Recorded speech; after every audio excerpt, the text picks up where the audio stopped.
जय हिंद दोस्तों, मैं Suman Patel lead mathematics YouTube channel पर आपका स्वागत करता हूं।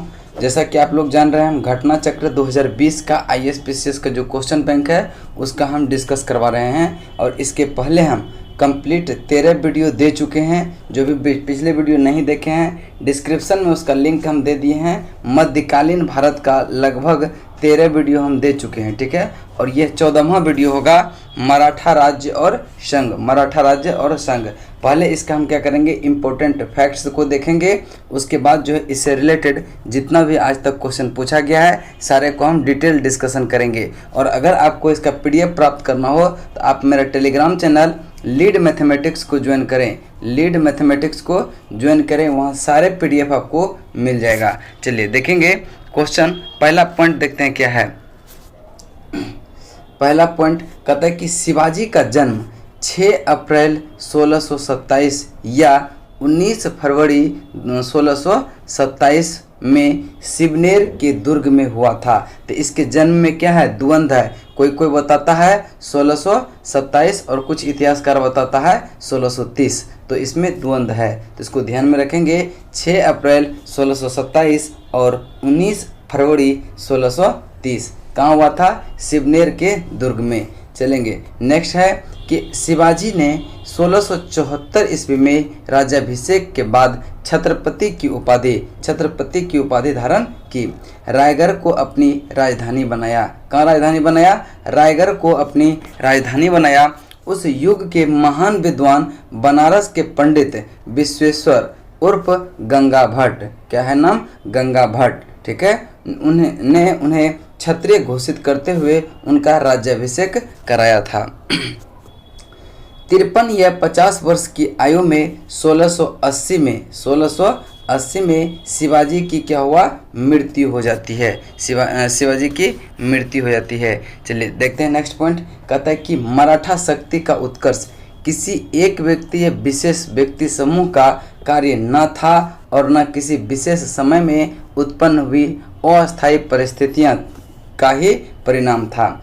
मराठा शक्ति के उदय का आधार महाराष्ट्र के संपूर्ण निवासी थे, जिन्होंने जाति, भाषा, धर्म, साहित्य और निवास स्थान की एकता के आधार पर राष्ट्रीयता की भावना को जन्म दिया और उस राष्ट्रीयता को संगठित करने के लिए एक स्वतंत्र राज्य की स्थापना की इच्छा व्यक्त की। भौगोलिक परिस्थितियां भी मराठा शक्ति के उत्कर्ष में सहायक थी। शिवाजी और अन्य मराठा नेता की उच्च नेतृत्व क्षमता भी इसमें भागीदार थी। चलिए नेक्स्ट पॉइंट है कि बीजापुर के सुल्तान ने 1659 में अफजल खान नामक अनुभवी एवं विश्वस्त सेनानायक को शिवाजी की महत्वाकांक्षाओं पर अंकुश लगाने के लिए भेजा था, किंतु कूटनीतिज्ञ शिवाजी ने उसका वध कर दिया। शिवाजी ने क्या किया, उसका वध कर दिया। 1665 में शिवाजी और जयसिंह के मध्य पुरंदर की संधि हुई। किसका संधि, पुरंदर की संधि कब हुआ, 1665 ईस्वी में। किसके मध्य, शिवाजी और जयसिंह के मध्य। शिवाजी को औरंगजेब ने आगरा में 1666 ईस्वी में कैद कर दिया था और शिवाजी मुगलों की कैद से भागने के समय आगरा नगर के जयपुर भवन में कैद नज़रबंद थे। शिवाजी ने राज्य के प्रशासन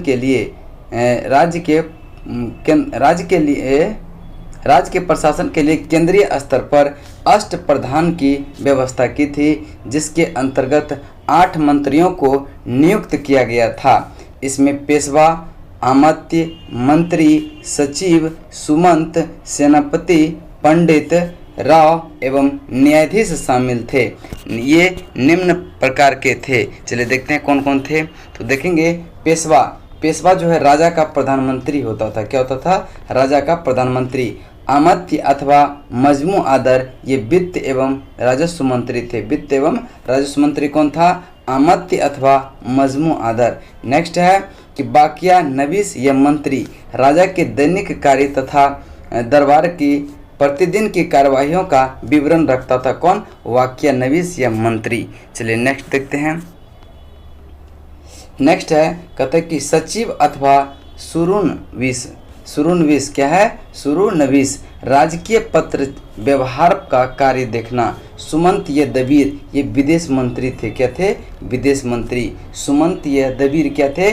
विदेश मंत्री। सेनापति या सर ए नौबत, इसको सेना की भर्ती, संगठन, रसद आदि का प्रबंधन करना इसका कार्य था।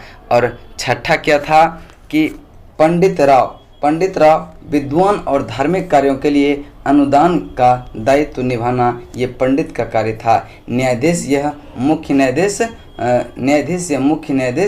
था। ठीक है, चलिए, न्यायाधीश यह मुख्य न्यायाधीश था। चलिए आगे देखते हैं। कहता है कि राजा राम 1689 से 1700 ईस्वी तक शाहू के प्रतिनिधि के रूप में मराठा का नेतृत्व करता रहा। राजा राम की मृत्यु के बाद उसकी विधवा पत्नी ताराबाई ने अपने 4 वर्षीय पुत्र को शिवाजी द्वितीय के नाम से गद्दी पर बैठाया और मुगलों से स्वतंत्रता संघर्ष जारी रखा।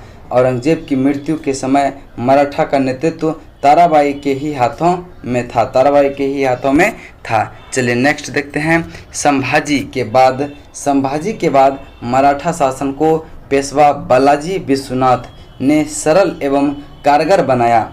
मराठा छत्रपति शाहू ने बालाजी को पेशवा के पद पर नियुक्त किया। नवंबर 1713 केवल बालाजी तथा उसके परिवार के लिए ही नहीं अपितु संपूर्ण मराठा जाति के लिए भी महत्वपूर्ण था, क्योंकि इस समय से सत्ता छत्रपति के हाथों से निकलकर पेशवा के हाथों में स्थानांतरित हो गई थी। चलिए नेक्स्ट देखते हैं। कहता है कि बालाजी विश्वनाथ का शासन काल जो है वह 1713 से 1720 के बीच है। 1720 में शाहू ने बालाजी विश्वनाथ के बड़े पुत्र बाजीराव प्रथम को पेशवा नियुक्त किया गया।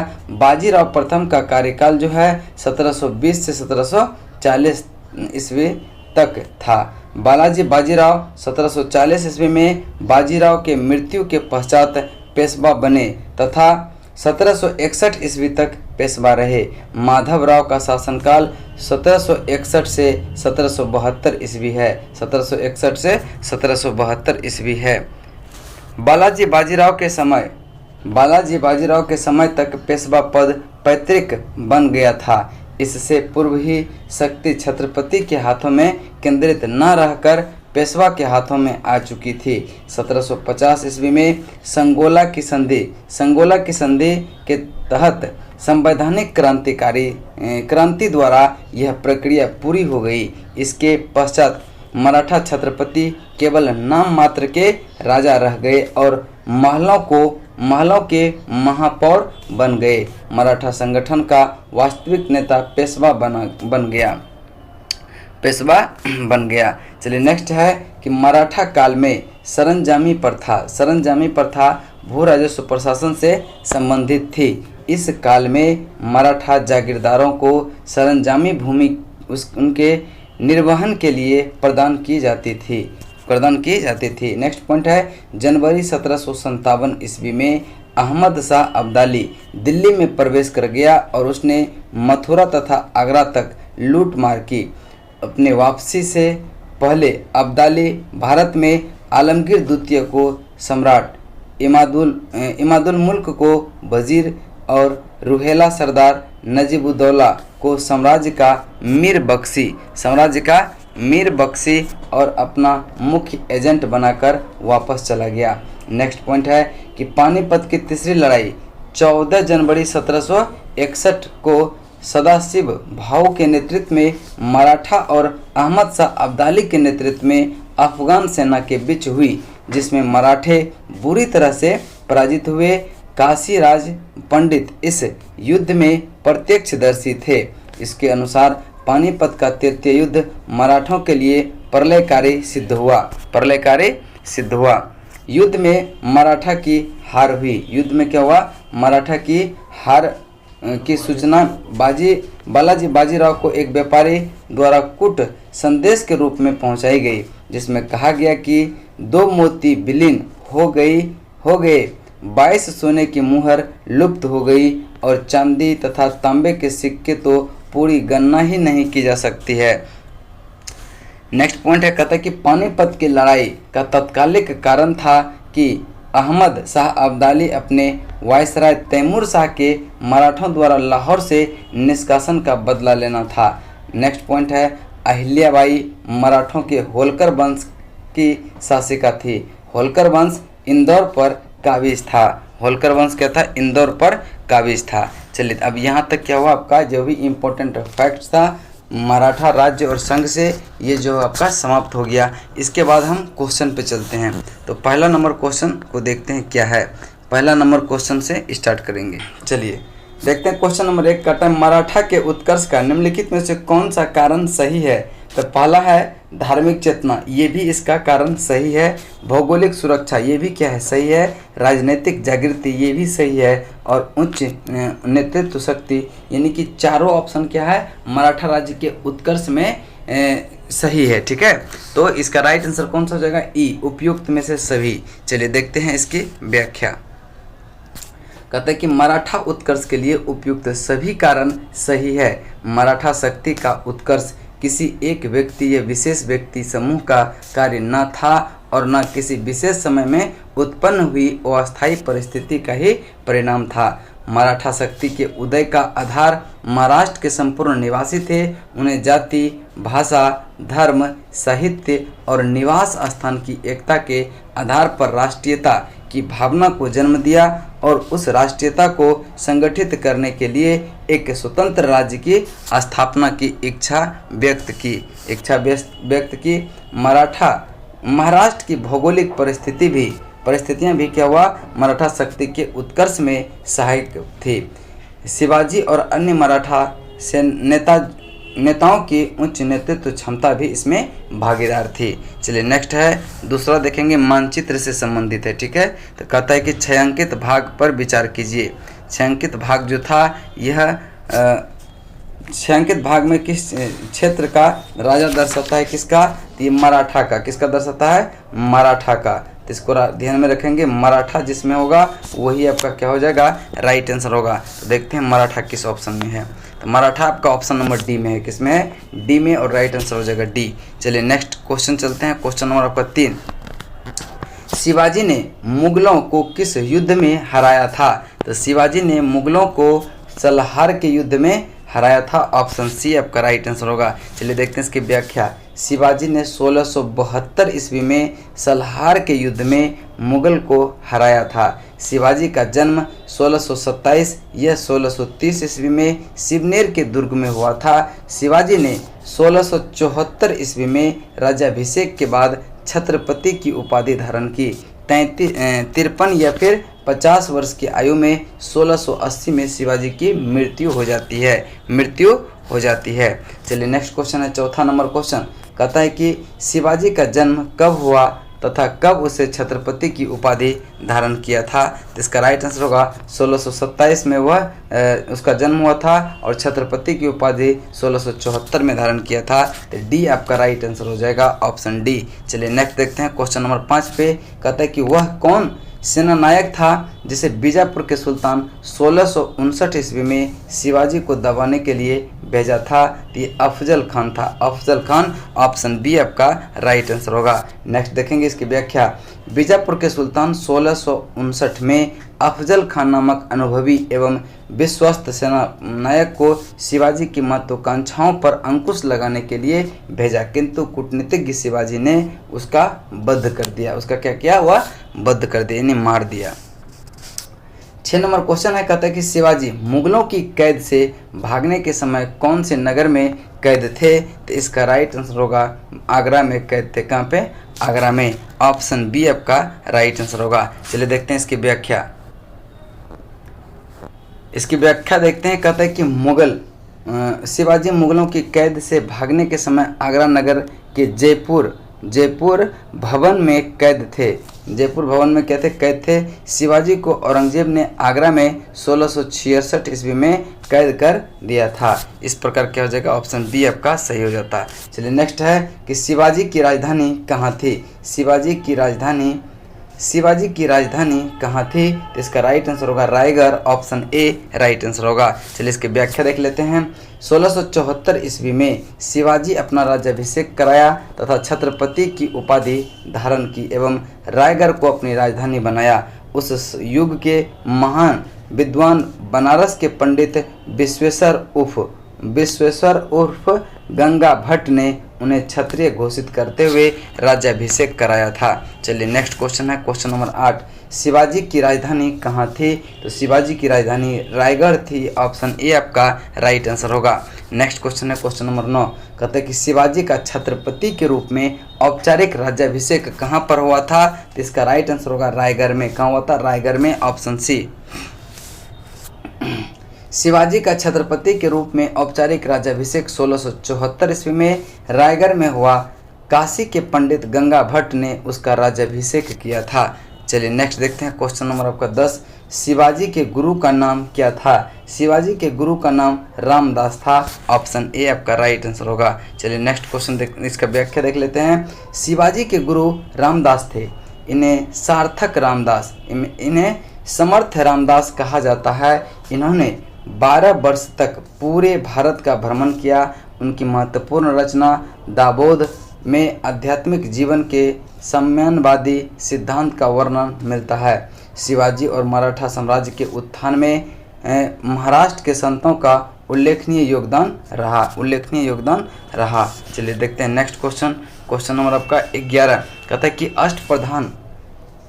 अष्टप्रधान नामक मंत्री परिषद थी।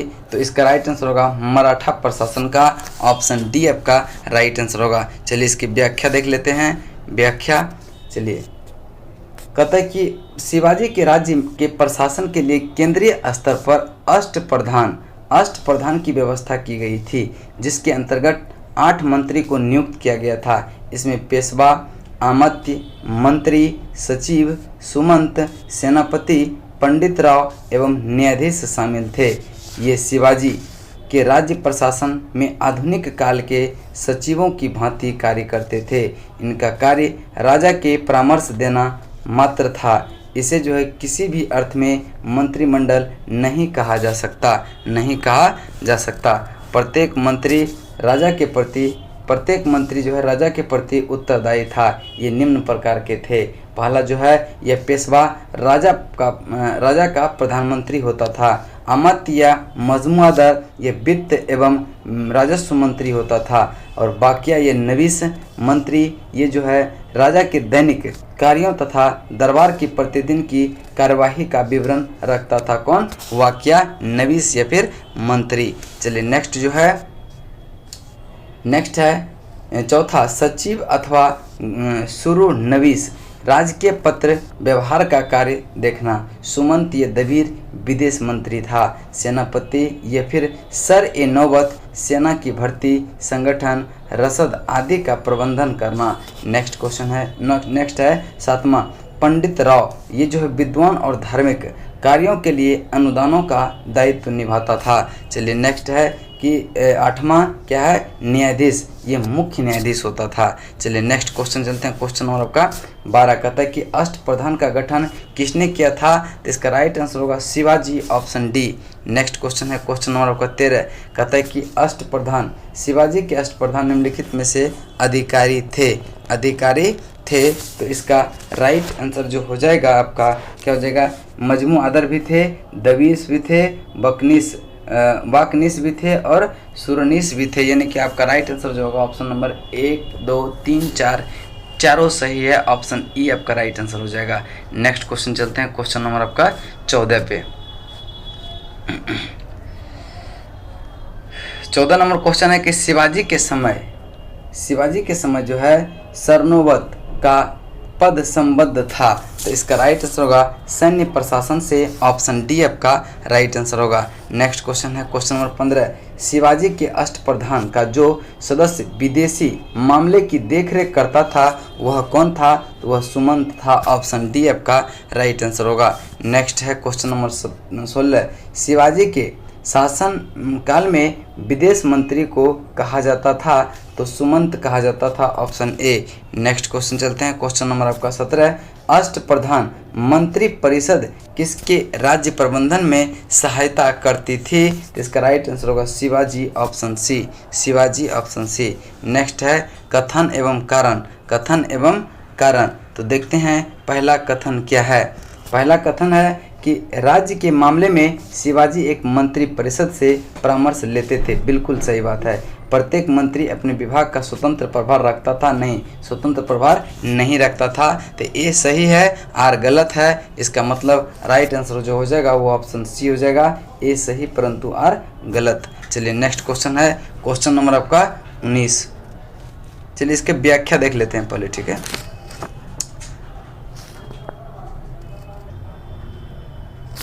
चलिए नेक्स्ट है, इसका व्याख्या देख लेते हैं। शासन में शिवाजी की सहायता के लिए 8 बड़े अधिकारी या मंत्री थे।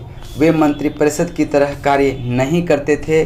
प्रत्येक मंत्री अपने अपने विभाग का प्रधान था। यह शिवाजी की इच्छा पर निर्भर करता था।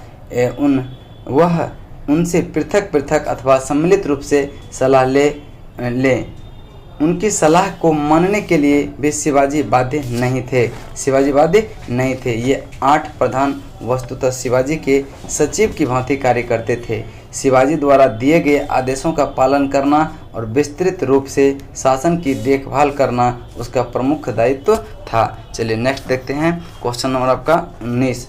कहता है कि संभाजी के बाद मराठा शासन को निम्नलिखित में से किसने सरल और कारगर बनाया था? तो इसका राइट आंसर जो होगा बालाजी विश्वनाथ, ऑप्शन आपका बी राइट आंसर होगा। चलिए इसके व्याख्या देख लेते हैं। कहता है कि संभाजी के बाद मराठा शासन को पेशवा बालाजी विश्वनाथ ने सरल एवं कारगर बनाया। मराठा छत्रपति साहू ने बालाजी को पेशवा के पद पर नियुक्त किया। नवंबर 1713 में केवल बालाजी तथा उसके परिवार के लिए ही नहीं अपितु संपूर्ण मराठा जाति के लिए भी महत्वपूर्ण था, क्योंकि इस समय से सत्ता छत्रपति के हाथों से निकलकर क्या हुआ, पेशवा के हाथों में स्थानांतरित कर दिया गया। और बालाजी विश्वनाथ की सबसे बड़ी उपलब्धि मुगलों तथा मराठों के मध्य एक अस्थायी समझौता की व्याख्या थी, जिसमें जो है दोनों पक्ष के अधिकारों तथा प्रभाव क्षेत्रों को विधिवत व्यवस्था की गई थी। चलिए नेक्स्ट देखते हैं 20 नंबर क्वेश्चन कहता है कि निम्नलिखित में से उसके शासन काल के क्रमानुसार व्यवस्थित कीजिए। इसमें जो सबसे पहले आया था वह बालाजी विश्वनाथ, उसके बाद आपका बाजीराव, उसके बाद जो है बाजीराव के बाद बाजीराव, उसके बाद माधवराव। आपका राइट आंसर जो हो जाएगा ऑप्शन नंबर सी हो जाएगा, ऑप्शन नंबर सी। चलिए देखते हैं इसकी व्याख्या। कहता है कि बालाजी विश्वनाथ का जो शासनकाल था 1713 से 1720 ईस्वी के बीच। 1720 में क्या हुआ, साहू ने बालाजी विश्वनाथ के बड़े पुत्र बाजीराव प्रथम को पेशवा नियुक्त किया। तो बाजीराव प्रथम का जो कार्यकाल हो गया वह 1720 से 1740 तक था। बाजीराव 1740 में बाजीराव के मृत्यु के पश्चात पेशवा बने। उसके बाद 1761 तक पेशवा रहे। माधवराव का शासनकाल जो रहा 1761 से 1772। तो चलिए नेक्स्ट क्वेश्चन देखते हैं, क्वेश्चन नंबर आपका 21। क्वेश्चन नंबर 21 है, ये भी क्या है, निम्नलिखित को सही कालानुक्रम के अनुसार सजाएं। तो देखिए संभाजी का जो कार्यकाल था वह 1680 से 1689। उसके बाद आपका राजा राम का जो कार्यकाल था 1689 से 1700 के बीच। और शिवाजी द्वितीय का जो कार्यकाल था 1700 से 1708 तक। और छत्रपति साहू जी का 1708 से 1749। तो इसका राइट आंसर जो हो जाएगा 3, 2, 4, 1 आपका राइट आंसर होगा। देखते हैं किस ऑप्शन में है। 3, 2, 4, 1 3, 2, 4, 1 आपका राइट आंसर हो जाएगा option number B, option number B. चलिए इसके व्याख्या देखते हैं। कहता है कि सही कालानुक्रम इस प्रकार है। संभाजी का जो कार्यकाल है वह 1680 से 1689 छत्रपति शिवाजी के ज्येष्ठ पुत्र यानी सबसे बड़ा पुत्र। राजा राम 1689 से 1700 शिवाजी के द्वितीय पुत्र थे यह, और शिवाजी द्वितीय 1700 से 1708 राजा राम के पुत्र थे। और छत्रपति साहू जी ये जो है 1708 से 1749 ये संभाजी के पुत्र थे। चलिए नेक्स्ट क्वेश्चन देखते हैं, क्वेश्चन नंबर 22 नंबर क्वेश्चन कथन और कारण का है। पहला कथन है कि 1750 ईस्वी तक मराठा साम्राज्य पेशवा की अध्यक्षता में एक परिसंघ बना रहा। बिल्कुल सही है, बिल्कुल सही है। साहू के उत्तराधिकारी पेशवा की इच्छा पर निर्भर थे, ये भी आपका क्या है, सही है। यानी कि ए और आर दोनों सही है और आर ए की सही व्याख्या भी कर रहा है, इसलिए राइट आंसर जो हो जाएगा आपका ऑप्शन ए हो जाएगा, ऑप्शन ए हो जाएगा। चलिए इसकी व्याख्या को देख लेते हैं। कहता है कि 1740 ईस्वी में बाजीराव की मृत्यु होने पर साहू ने बाजीराव को पेशवा पद पर नियुक्त किया। बाजीराव के समय तक पेशवा पद पैतृक बन गया था। इसके पूर्व ही शक्ति छत्रपति के हाथों में केंद्रित न रहकर पेशवा के हाथों में आ चुकी थी। 1750 में हुई संगोला संधि, क्या कौन संधि, संगोला संधि कब हुआ था, 1750 के तहत संवैधानिक क्रांति द्वारा यह प्रक्रिया पूरी हो गई। इसके पश्चात मराठा छत्रपति केवल नाम मात्र के राजा रह गए और महलों के महापौर बन गए। मराठा संगठन का वास्तविक नेता पेशवा बन गया। अतः कथन और कारण क्या है, दोनों सही है। चलिए देखते हैं नेक्स्ट क्वेश्चन 23 नंबर। कहता है कि किसके समय मराठा राज्य नाचीज हो गया और पेशवा वास्तविक शासक बन गया। इसका राइट आंसर होगा बालाजी बाजीराव, ऑप्शन सी आपका राइट आंसर होगा। चलिए नेक्स्ट क्वेश्चन देखते हैं, क्वेश्चन नंबर आपका 24। कहता है कि औरंगजेब की मृत्यु के समय मराठा का नेतृत्व किसके हाथों में था। तो इसका राइट आंसर होगा ताराबाई के हाथों में। चलिए देखते हैं इसकी व्याख्या। कहता है कि राजा राम 1689 से 1700 ईस्वी तक साहू के प्रतिनिधि के रूप में मराठा का नेतृत्व करता रहा।